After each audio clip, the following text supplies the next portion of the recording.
In a small village nestled among the misty mountains of southern China, there was an ancient temple dedicated to an enigmatic spirit.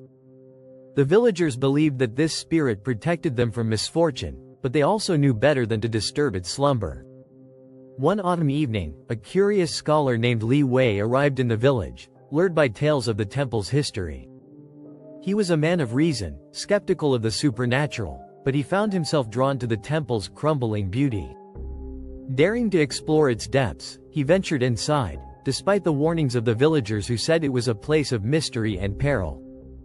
As he stepped into the dimly lit hall, the air grew heavy with an otherworldly chill. The incense from the altar hung in the air like a whisper, and shadows danced along the stone walls. Li Wei, undeterred, examined the intricate carvings and faded scrolls, fascinated by the stories of the spirit that once protected the village. Unbeknownst to him, his presence had awakened something long dormant. That night, as he prepared to sleep in the temple, he was visited by a strange dream. Before him appeared a woman clothed in flowing robes, her face obscured by a veil. Her voice was melodic, echoing softly in his mind as she beckoned him to follow her deeper into the temple. Despite his trepidation, he felt an irresistible pull and stepped forward. In the dream, she led him through a hidden passage lined with ancient sculptures, depicting scenes of sorrow and longing.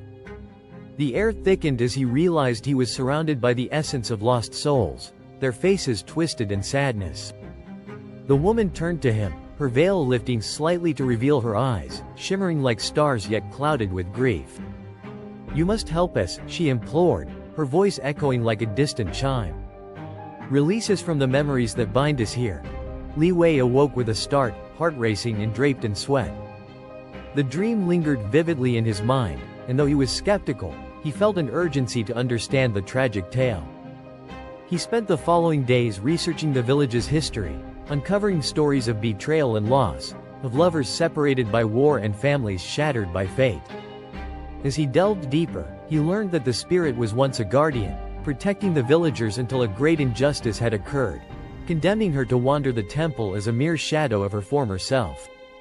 Determined to free the spirit and the souls trapped within, Li Wei returned to the temple, armed with the knowledge he had gained. Under the pale light of the moon, he set an offering at the altar, fragrant rice, jasmine flowers, and a hand-painted scroll detailing the stories of the lost souls, filled with respect and love. As he recited the names of the forgotten, a soft wind enveloped him, swirling like a whisper of hope. The veil-clad woman appeared once more, her form shimmering in the moonlight. "Thank you," she breathed, tears glistening in her eyes. The air crackled with energy as the shadows around him began to lift, the sorrowing souls finding peace at last. The next morning, the villagers awoke to a clear sky and an unfamiliar lightness in the air. Li Wei, forever changed by his experience, left the village, carrying with him the tales of those lost in time. The temple, once shrouded in sorrow, stood silent but serene, finally at rest, the spirit free to roam where she pleased, no longer bound by the past. And as the seasons changed, the village flourished, untouched by misfortune, a testament to the power of remembrance and the bonds that tie souls, even across realms unseen.